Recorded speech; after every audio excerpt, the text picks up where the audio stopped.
पण सर, तुम्ही मागच्या काही एपिसोड्समध्ये सांगितलंय, की तुम्ही अनेक व्यवसाय सुरू केले, ते बंद पडले, तुम्ही परत नव्या व्यवसायांकडे वळलात.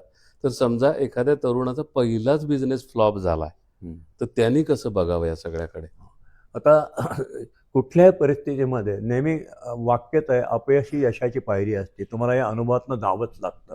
तर पहिला फ्लॉप केला, जेव्हा तुम्ही तो बिझनेस सुरू केला, तो बिझनेस सुरू करताना माझं आवडतं वाक्य आहे, की तिथे जे काही पैसे लागणार आहेत, जे काही आपण करणार आहोत, ते जर सगळे बुडले तर आपण रस्त्यावर नाही ना येणार. बरं. म्हणजे पहिल्यांदा कुठल्याही बिझनेसचं निगेटिव्ह बाजू शिकावी, की आपण हा बिझनेस सुरू करताना 1 कोटी आणतोय. रिस्क 1 कोटी आपण 1 कोटी आपण भांडवल कोणाकडनं तरी घेतोय.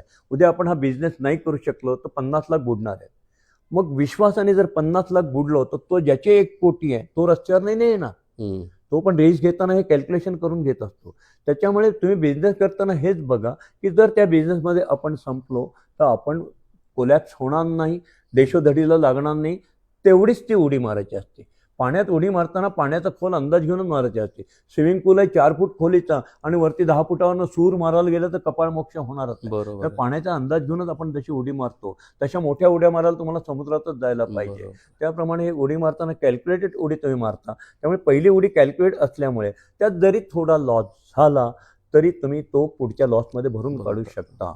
त्याच्यामुळे इट इज नॉट ए केस की तुम्ही अभ्यास केल्यानंतर तुमची ताकद शोधा, की याच्यात जर आपण कोलॅप्स झालो तर आपण जगू का नाही, अब्रू जाईल का नाही.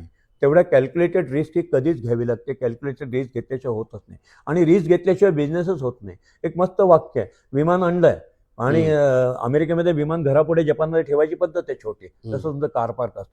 विमान आणले आणि बापरे जर आकाशात गेलं तर पडलं बिडलं तर हो. कौतुकाने घेतलं, विमान आहे माझ्याकडे खरं. म्हणून जन्मभर तुम्ही पार्किंगमध्ये ठेवलं तर कशाला विमान घेता. खरं. विमान हे हवेत उडण्यासाठी आहे. बरोबर. पडेल की या भीतीने तुम्ही उड्डाण नाही थांबवत. बरोबर. तसंच हे आयुष्यातलं बिझनेस किंवा हे उड्डाण करण्यासाठी आहे. नाही पडणार, कशाला नन्ना लावता, सुरू करा. पण सर, तुम्ही तुमची सेक्टर्स आहेत ना, ती खूप वेगळी वेगळी निवडली. म्हणजे तुम्ही टेलिफोन पुसता पुसता मध्येच तांदूळ पण विकला, मध्येच तुम्ही आणखी दुसरीकडे तरी कुठेतरी जाऊन पेंटिंगची किंवा घराच्या दुरुस्तीची कामं केली. तर हा सगळा वेगळा, ज्या क्षेत्रात आपल्याला अनुभव नाहीये, तर ह्या कल्पना तुम्हाला कशा सुचतात? आता तुम्हाला संधी साधू व्हायला पाहिजे. संधी ही कधी तुमची अपॉइंटमेंट घेऊन येत नाही. पहाटेच्या 4च्या गाढ झोपेत कुठेतरी बारीक किनकिन किनकिन जरी आवाज आला तरी तुम्ही उठायला पाहिजे.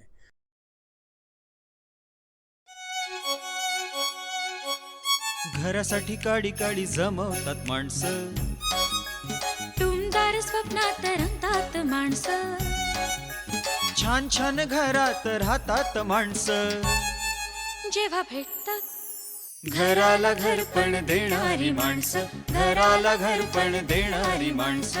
DSK, घराला घरपण देणारी माणसं.